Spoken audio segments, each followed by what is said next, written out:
안녕하십니까, 민철기입니다.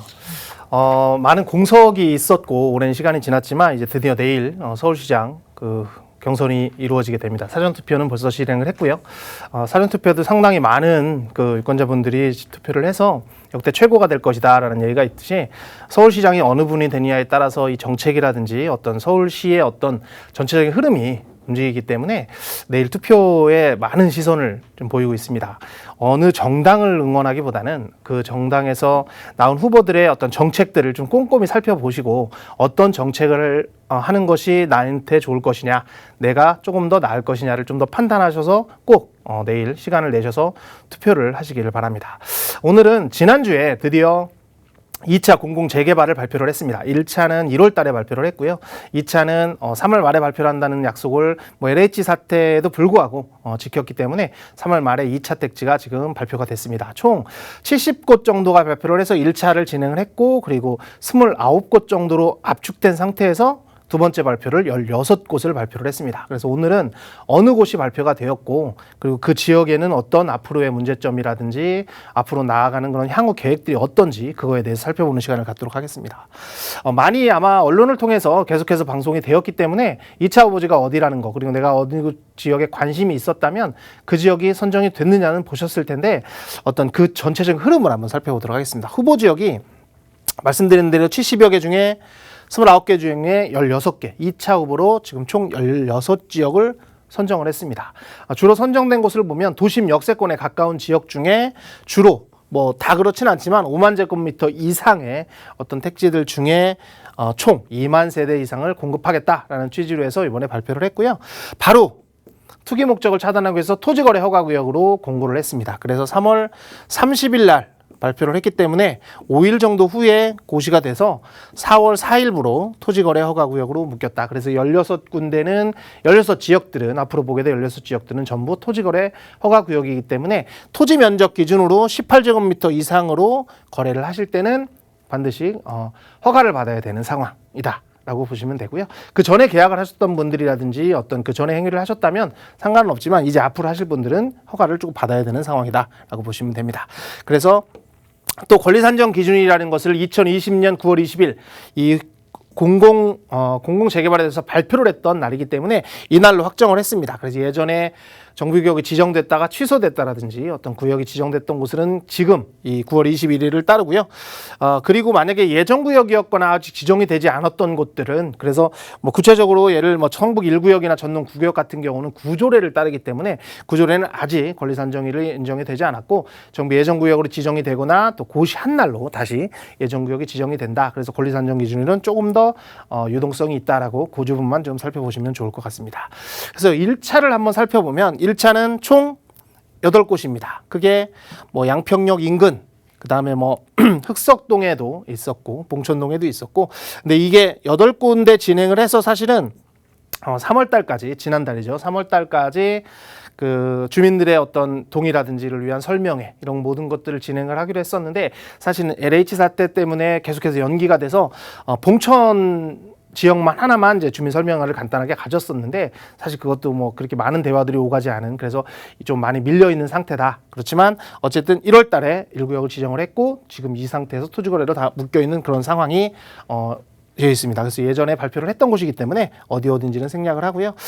두 번째, 이번에 발표한 곳은 총 16군데입니다. 총 16군데고 이 세대수를 전부 다 합치면 2만 세대가 약간 넘는, 약간은 좀 안 좋은 것은 너무 작은 세대들이 300세대라든지 400세대라든지 조금 작은 세대들도 좀 포함이 돼서 약간은 아쉬움이 남진 않지만, 어쨌든 다 신청한 단지들 중에 어떤 동의율이라든지 그 주민의 반대가 적은 단지 위주로 해서 많이 만들어졌다. 그래서 하나씩 보면 상계 3동, 상계 3단지라고 해서 상계 뉴타운 안에 있었는데 해제가 돼서 다시 추진된 지역이고요. 두 번째는 천호동의 천호역 인근에 있는 그런 곳이고, 본동, 금호동 쭉 해서 신길까지 해서 총 16군데가 지정이 됐고요.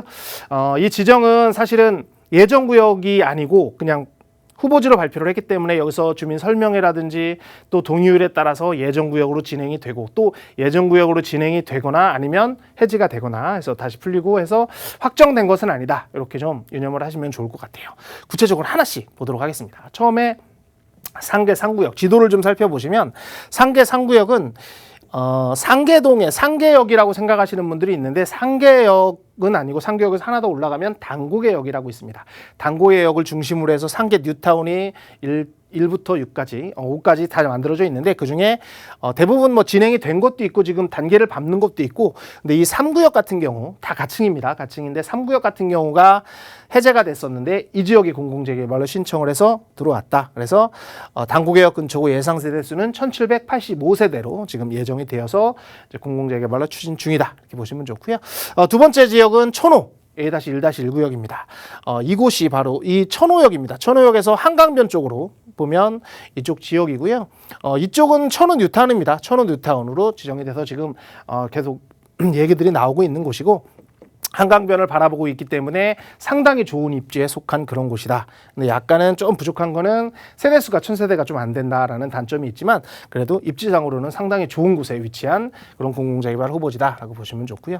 세 번째는 본동입니다. 본동은 노들역 근처에 있습니다. 그 한강대교를 기점으로 해서 오른쪽에 있는 곳이고요. 한강변을 바라볼 수 있는 그런 곳이기 때문에 최적의 입지다라고 말씀을 드릴 수가 있고 세대도 1000세대 이상이 넘기 때문에 상당히 좋은 입지에 위치한 곳이다라고 보시면 되고요. 뭐 노들성과 용산까지 다 아우를 수 있는 곳이라서 이 지역은 한번 유심히 좀 살펴보실 필요가 있고 네 번째는 금호등입니다. 금호등은 금호역 인근, 즉 압구정역이 옥수역 다음에 압구정역이기 때문에 압구정역을 바로 갈 수 있는 곳이고 많이 노후되어 있습니다. 많이 노후되어 있지만 역하고 그렇게 멀지 않은 곳에 이번에 23구역이 들어왔고 세대수는 1000세대가 조금 안 되지만 이것 또한 상당히 입지 좋은 곳에 있다. 이렇게 보시면 좋고 다섯 번째는 숭인동입니다. 숭인동은 창신 숭인 뉴타운. 그러니까 이 동모역을 기점으로 해서 왼쪽이 창신동이고요. 오른쪽이 숭인동입니다. 그래서 창신 숭인 뉴타운이 지정됐던 곳에 아주 일부만 이번에 공공재개발로 신청을 했고요. 이 중에 약 세대수가 410세대로 가장 작은 세대에 속합니다. 그래서 신설동역에 바로 붙어 있기 때문에 좀 여기 작지만 약간은 좀 준주거라서 주상복합이라든지 좀 큰 규모로 이렇게 해서 만들어진 가정이 있다라고 보시면 좋고요. 그 다음에 여섯 번째는 신월동입니다. 신월동은 사실은 역하고는 좀 많이 멉니다. 2호선이 신정내거리라는 곳이 지나가긴 하지만 여기 도보로 갈 수 있는 거리는 아니고 바로 신월 IC의 인근에 붙어 있는 곳이다라고 보시면 좋고 이쯤에도 재건축이 진행 단지들이 몇 개 있기 때문에 같이 시너지가 이루어진다면 이 신월 7동에 있는 신월 공공재개발도 상당히 가치가 있는 곳이다. 그래서 세대수가 가장 많습니다. 2200세대 정도를 예상으로 해서 있고 신월 IC에 가까운. 그래서 신월 IC가 이제 지하되고 하면 상당히 앞으로 가치가 있을 만한 지역이기 때문에 또 유념해 보실 필요가 있고요. 그다음에 홍은 지역입니다. 홍은동에는 서대문구에는 연희동하고 두 군데가 들어갔는데요. 홍은동은 지나가는 것이 바로 내부순환로입니다. 내부순환로는 강북을 횡단하는 도로라고 보시면 되는데 그쪽에서 내부순환로 오른쪽에 있는 앞에는 이제 유진상가가 있고 되게 오래된 홍은 어떤 지역 상가가 있는데 그쪽 상가 바로 앞에 있는 곳이고요. 세대가 상당히 작습니다. 뭐 상당히 작은 세대이기 때문에 약간은 조금 없어 보이지만 그래도 상당히 많이 내부순환로하고 홍은동 위치하고 있기 때문에 입지는 상당히 괜찮은 곳이다 이렇게 보여지고요. 그 다음에 충정루역입니다. 충정루역 같은 경우에는 상당히 지리적으로는 충정루역 2호선과 5호선을 같이 갈 수 있는 그런 충정루역 사이에 껴 있기 때문에 이 아현 뉴타운이라든지 마포라든지 상당히 가까운 곳에 위치하고 있습니다. 그래서 이 상권은 뭐 세대가 적은 것이 가장 큰 단점이지만 입지로서는 가장 좋은 그런 개발지다. 공공재개발 지역이다라고 보시면 좋을 것 같고요. 그 다음에가 연희동입니다. 연희동은 예전에 제가 방송에서도 방송을 했던 것 같은데 안산자연공원이 바로 뒤에 있는 그래서 지하철하고는 상당히 멉니다. 그래서 앞으로는 뭐 서부선이라든지 강북선이라든지 이런 노선들이 들어온다면 상당히 가치가 있는 곳이지만 현재는 그냥 공원을 갖고 있는 숲세권을 갖고 있는 곳이고 상당히 많은 높은 동의율로 공공재개발이 진행이 됐기 때문에 이것 또한 앞으로 재개발이 돼서 새로운 아파트들이 들어선다면 이 지역이 상당히 노후된 지역이기 때문에 좀 좋을 것이다 이렇게 보여지고요. 이 지역은 말씀드리면 여기가 바로 내부순환로와 홍제천이 지나가는 곳입니다. 홍제천이 지나가지고 바로 위가 서대문구청이 있기 때문에 서대문구청에서 도보로 한 5분 정도 거리. 그래서 서대문구청에는 나중에 강북선이 들어올 예정이라서 좀 유심히 봐야 될 곳이다 이렇게 보시면 좋고 그 다음에 상당히 좋은 지역입니다. 거여 새마을구역 뭐 가칭이긴 하지만 거여 마천 뉴타운 근처에 있는 곳입니다. 바로 거여역 구역과 마천역 바로 밑에 있는 곳인데 제일 좋은 것은 바로 밑에 위례가 있습니다. 위례 신도시가 거의 인접하고 바로 오른쪽에는 하남이 자리 잡고 있기 때문에 하남과 위례 그리고 같이 갈 수 있는 지역. 그래서 이 지역은 뭐 공공재개발로 신청을 안 했더라도 민간으로도 충분히 갈 수 있는 지역이고 그렇게 또 갈 수 있고 세대도 상당히 많습니다. 그래서 좀 유심히 봐야 될 것은 과연 이 지역이 서울시장이나 이런 부분이 바뀌어서 어떤 공공의 민간에서 인센티브를 많이 줬을 때 공공으로 갈 것이냐 이 부분은 좀 봐셔야 될 것 같지만 어쨌든 이번에 선정이 돼서 상당히 입지 좋은 곳에 들어온다 이렇게 보시면 좋고 그리고 이제 전농 9구역입니다. 전농 9구역은 청량리역입니다. 청량리역 앞으로 교통의 메카가 돼서 뭐 총 11개 이상의 노선이 들어올 수도 있다는 청량리역에 바로 들어오는 곳이고요. 9구역, 10구역 이렇게 8구역 이렇게 가지고 있는데 그중에 9구역이 이번에 들어갔고요. 9구역은 민간으로도 계속 진행을 했던 곳이기 때문에 공공에 참여를 해서 성북 1구역과 마찬가지로 어떤 구조례를 따르기 때문에 아직은 권리산정 기준일이 지정이 안 됐다라고 이해를 좀 하시면 좋을 것 같고 뭐 세대는 한 1100세대 정도 되는 그런 곳에 위치합니다. 그리고 중화 12구역입니다. 강북 중랑구에서는 처음으로 들어간 곳인데 중화역 인근 7호선 중화역에서 좀 떨어졌지만 중화역 인근에 들어오는 그런 공공재개발 후보지다 이렇게 보시면 좋았습니다. 그리고 좀 빨리 가겠습니다. 성북동 같은 경우에는 한성대역 입구가 이렇게 4호선이 지나가고 바로 위에 붙어 있는 것이 바로 성북 1구역입니다. 바로 옆에가 성북 3구역이고 성북 3과 1 그리고 저희 옆에 있는 4구역이 다 신청을 했었는데 4구역은 주민의 반대로 취소가 되고 3구역은 공공 어떤 도심 재개발 보다는 어떤 공공으로 가는 어떤 재생 사업 때문에 취소가 됐고 이번에 1구역만 들어갔다. 그래서 전농 9와 마찬가지로 아직 권리 산정 기준으로는 정해지지 않았다. 1800세대 정도로 예상이 되어 있습니다.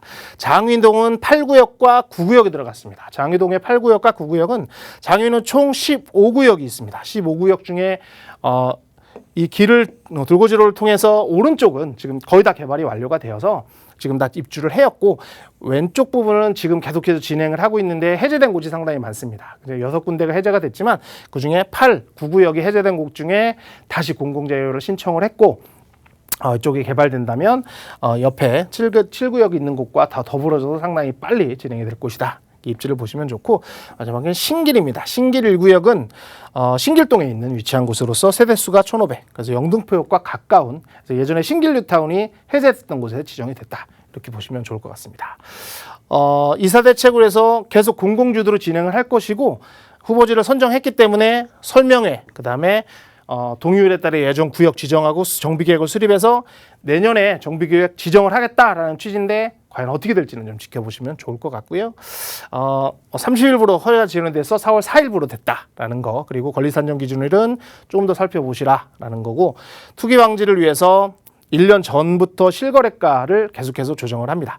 그래서 1년 전에 지정이 되고 난 저기 전부터 1년간의 실거래가 아닌 것들 투기적인 소유는 잡아낸다고 하는데 사실은 이 부분이 좀 애매합니다. 뭐 본인의 투자 목적으로 해서 빌라를 구입하고 뭐 실거주를 하거나 전세를 뭐 실거주가 안 되는 상황에서 전세를 두고 하는 것들을 굳이 투기로는 볼 수 없기 때문에 좀 애매하긴 하지만 어쨌든 거래에서 이상 징후가 발생이 된다. 뭐 증여나 이런 부분을 얘기하는 것 같은데 이상 징후가 발생이 되면 처리를 하겠다. 이렇게 해서 말씀을 했고요. 그래서 이 구역 같은 경우는 이제 시작을 했기 때문에 계속해서 진행을 할 것이고 앞으로 서울시장에 따라서 과연 이것이 계속 갈 것인지 아니면 민간 개발로 갈 것인지는 좀 면밀히 살펴보셔야 되기 때문에 앞으로의 추세를 좀 지켜보시면서 성공 재개발 2차 후보지에 어떤 관심을 가지면 좋겠습니다.